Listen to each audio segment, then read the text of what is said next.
Hello students, this is the second part of our third chapter. Today we will read from government its type की government के types क्या क्या होते हैं। वैसे अभी जो मेनली हमारी टाइप्स हैं वो है डेमोक्रेसी। इंडिया में डेमोक्रेसी चलती है, लेकिन पहले किस तरीके की गवर्नमेंट हुआ करती थी या अलग नेशंस में किस तरीके की गवर्नमेंट होती है, तो कौन कौन सी मेन टाइप्स हम पढ़ेंगे। Different forms of government functions in countries across the world. Monarchy, democracy and dictatorship are the main ones in existence today. Yes, आज भी अगर हम बात करें कि किस तरीके की गवर्नमेंट चलती है तो पूरे वर्ल्ड में कहीं मोनार्की चलती है, कहीं पे डेमोक्रेसी, कहीं पे dictatorship. Monarchy, in a monarchy the country is ruled by A monarch who is a hereditary rule either a king और अ क्वीन। मोनार्की का मतलब होता है वो गवर्नमेंट जो सिर्फ किंग और क्वीन करता है, ठीक है। या तो वहाँ पे रानी सरकार बनेगी या वहाँ पे राजा की सरकार बनेगी। एंड साथ ही साथ वहाँ पे हेरिडेटरी मतलब राजा का बेटा ही नेक्स्ट वहाँ का गवर्नमेंट बनेगा। मोनार्कीज और kingdoms existed in India for centuries. India में भी ये गवर्नमेंट बहुत सालों तक चली थी। Monarchies still exist in certain countries such as Saudi Arabia, बुरेनिया, जॉर्डन एक्सेट्रा। आज भी ये गवर्नमेंट यहाँ पे भी देखने को मिलती है। डेमोक्रेसी, डेमोक्रेसी मतलब क्या होती है, ऐसी गवर्नमेंट जो लोगों के द्वारा चूज़ की गई होती है इलेक्शन के थ्रू, और वो लोगों के लिए क्या होती है, अकाउंटेबल होती है, वो लोगों के लिए ही काम करती है। Democracy is the most popular and successful form of government in present time. Under a democratic system, people choose their own representative through elections who form a government. Here the real power lies in the people. यहाँ पे जो real power होता है वो किसके हाथों में होता है, लोगों के हाथ में होता है। अगर लोग वोट नहीं देंगे तो वो सरकार ही नहीं बनेगी, और कई बार मान लो कि सरकार बन जाती है और लोगों को लगता है कि नहीं ये अच्छे सही से काम नहीं कर रहे हैं तो हमें इनको हटाना है, तो वो उनको हटा भी सकते हैं। Who elected their own leaders? Some of the largest democracies today are the United States of America and India. और जो सबसे ज़्यादा डेमोक्रेसी देखा जाता है वो सिर्फ और सिर्फ यूएसए में एंड इंडिया में। नेक्स्ट आता है dictatorship. Dictatorship a single person और a small group of people rule the country. यहाँ पे क्या होता है, किसी भी एक इंसान के हाथ में ही वो पावर होता है। No elections are held and the peoples do not have a say in the functioning of the government. कोई इलेक्शन नहीं होता, लोगों का कोई रोल नहीं होता, वो कुछ नहीं कर सकते कि किस तरीके से आप वर्क कर रहे हो, क्यों कर रहे हो। The dictators will and word is the laws and he she exercise absolute control all the aspect of governance. Dictatorship government में क्या होता है, जिसके भी हाथ में पावर है वो अपने तरीके से वहाँ पे सरकार को चलाता है। In the past Adolf Hitler was the dictator of Germany. अगर पास्ट की बात करें तो जर्मनी में एक हिटलर नाम का रूलर था, वो डिक्टेटर उस गवर्नमेंट थी। Today some countries like North Korea ruled by dictators. North Korea में भी आज भी डिक्टेटर टाइप गवर्नमेंट है। Kim Jong Un dictator of North Korea, here you can see. Democratic system of governance. India has a democratic form of government and our constitution guaranteed its citizen universal adult franchise. हमारे India क्या एक democratic form of government, और हमारा constitution क्या बोलता है कि जो भी सिटीजन्स है वो सारे क्या कर सकते हैं, वोट दे सकते हैं और अपने गवर्नमेंट चूज़ कर सकते हैं। उसको बोलते हैं universal adult franchise. Every adult above the age of 18 years has the right to cast his her vote in a election. Means यहाँ पे कोई भी जो भी इंसान है जिसने 18 प्लस क्रॉस कर लिया है, वो 18 साल का हो गया है, वो वोट देता है, चाहे वो किसी भी कास्ट का हो, चाहे किसी भी रिलीजन का हो, चाहे फीमेल हो, चाहे मेल हो। India is the world largest democracy. Elections are held every 5 years. जब भी गवर्नमेंट चूज़ की जाती है तो वो हर 5 साल के बाद नई सरकार बनती है, और उसमें क्या होता है, इलेक्शंस होते हैं। Years at both central and state, दोनों में, स्टेट की बात करो चाहे सेंट्रल की, दोनों में हर 5 साल के बाद नई गवर्नमेंट बनती है। Where people vote to choose their representative who form the government. If the people are not satisfied with the government's performance, they can remove it from power after in the next election. Yes, अगर people ही अपने vote दे के सरकार को choose करते हैं, लोगों को लगता है कि ये सरकार अच्छे से काम नहीं कर रही है, हमने इसको ऐसे ही वोट दे दिया, ये बिल्कुल सही नहीं है, तो जब नेक्स्ट इलेक्शंस होंगे तो वो उसको वहाँ से रिमूव भी कर सकती है। Thus, democracy ensures that the government remains answerable and responsible to the people of its action. Democracy का मतलब क्या होता है कि जो भी सरकार बन रही है वो क्या होती है, आंसरेबल होती है, अकाउंटेबल होती है एंड रिस्पॉन्सिबल होती है। किसके लिए, अपने एक्शन के प्रति, और उसको लोगों को आंसर देना पड़ता है कि हमने ये किया, क्यों किया, किस तरीके से किया। The suffragette movement.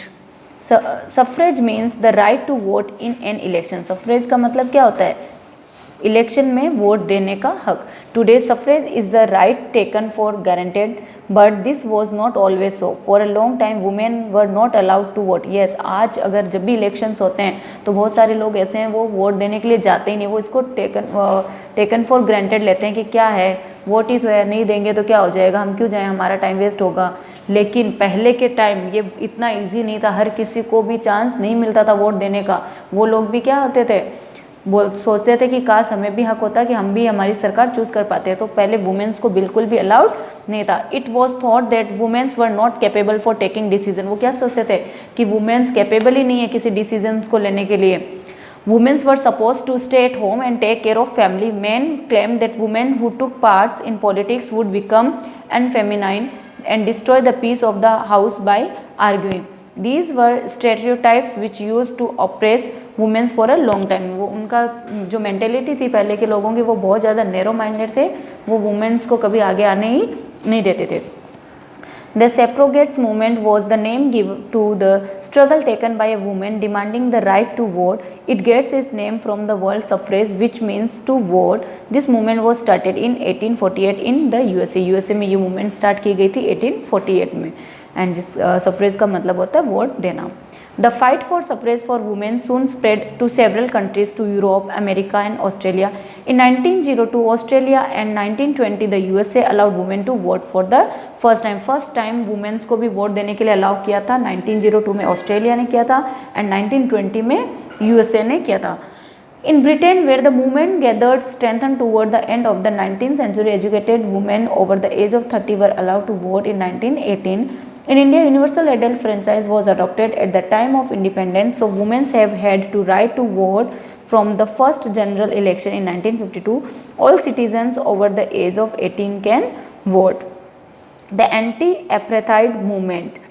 In white-ruled South Africa, between the year 1948 and 1994, non-white peoples were not allowed to live in the area occupied by the white people. Yes, anti apartheid movement का मतलब होता है अफ्रीका में क्या था, white rule system था, means जो गोरे लोग थे उनका। तो वहाँ पे 1948 एंड 1994 में जो नॉन वाइट थे, जो वाइट लोग नहीं थे, उन्होंने क्या किया, एक मूवमेंट स्टार्ट किया against white people. Non-white people were not allowed to live in areas occupied by white. 1948 and 1994 में जो नॉन वाइट पीपल थे उनको अलाउड नहीं था कि वो वाइट पीपल के एरिया में रहे। They had separate schools and separate public facilities. उनकी अलग अलग स्कूल होती थी और अलग अलग ही पब्लिक फैसिलिटी होती थी। जो कॉमन चीज़ थे वो दोनों ही यूज़ नहीं करते थे। They were denied basic human rights and political right. और उनको बेसिक राइट से और जो पॉलिटिकल राइट से वहाँ से भी उनको डिसअलाउ कर रखा था। They were treated as untouchable in their own land by the whites. Africa में जो नॉन वाइट्स थे उनको वाइट्स के द्वारा उनको अनटचेबल ट्रीट किया जाता था कि वो अनटचेबल है, इनको किसी भी चीज़ का हक नहीं है, वो किसी चीज़ को टच नहीं कर सकते, वो वाइट पीपल के साथ नहीं रह सकते। मीन्स बहुत ज़्यादा भेदभाव हो रहा था ब्लैक एंड वाइट के बीच में। This policy of discrimination against the black by the white of South Africa came to be called apartheid. ये जो पॉलिसी थी ब्लैक एंड वाइट के बीच में डिस्क्रिमिनेशन को, इसी को हम अपार्थाइड कहते हैं। Apartheid means apartness in Afrikaans language located South Africa in an atlas. The anti-apartheid movement was launched by the black of South Africa to fight against this discrimination. This movement was led by Nelson Mandela of African National Congress.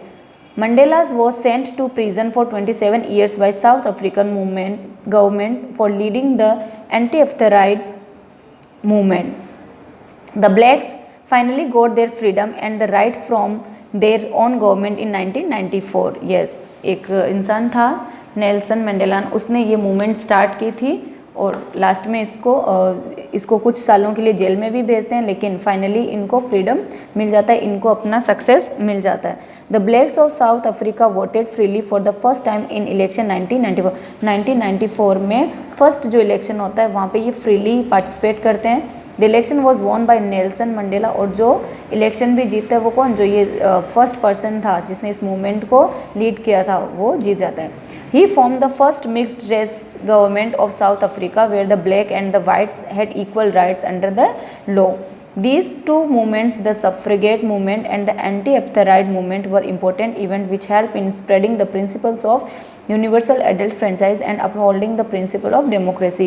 ये दो movement है जो main movements है, ये हमें क्या एक अच्छे प्रिंसिपल, एक अच्छी बात बताती है कि डेमोक्रेसी गवर्नमेंट होना कितना जरूरी है, लोगों को इक्वल चांसेस मिलना कितना ज़रूरी है। Democracy its importance. Every country needs a government system to function efficiently, to progress and to ensure the safety and security of its people. There are different forms of government in the world today, but democracy, which is held as people government, is considered the most suitable form of government because it represents and addresses the needs and aspirations of the people of a country. When the people need governments of their own goods, they must have the right to have a say in how they wish to be governed and who their leaders ought to be. Our freedom fighters dream of giving India and its people this right. They sacrifice a lot to obtain the right which they enjoy today under a democratic system. तो democratic कैसी government होती है, क्यों होती है, क्यों होनी चाहिए, कितना ज़रूरी है कि हर लोगों को हक है कि वो अपनी सरकार खुद चूज़ करें, उनको इक्वल अपॉर्चुनिटीज़ मिले, उनको इक्वल राइट्स मिले। और पहले अगर आप सुनते आ रहे हो कि एंशियंट टाइम से, मेडिवल हिस्ट्री से, कि हमारे इंडिया कई सालों तक गुलाम रहे, इस पर कोई ना कोई रूल करता रहा और अपनी मर्जी से रूल करता रहा। जो हमारे फ्रीडम फाइटर्स थे उन्होंने लास्ट में फ़ाइट करके हमें आज़ादी दिलाई और हमें एक डेमोक्रेटिक कंट्री बनाई जहाँ पे लोगों का हक होता है कि वो अपनी सरकार को चूज़ करे और सरकार का हक होता है कि वो अपने जनता के लिए क्या रहे, अकाउंटेबल रहे। Here we are completed our chapter. Now you have to complete your work.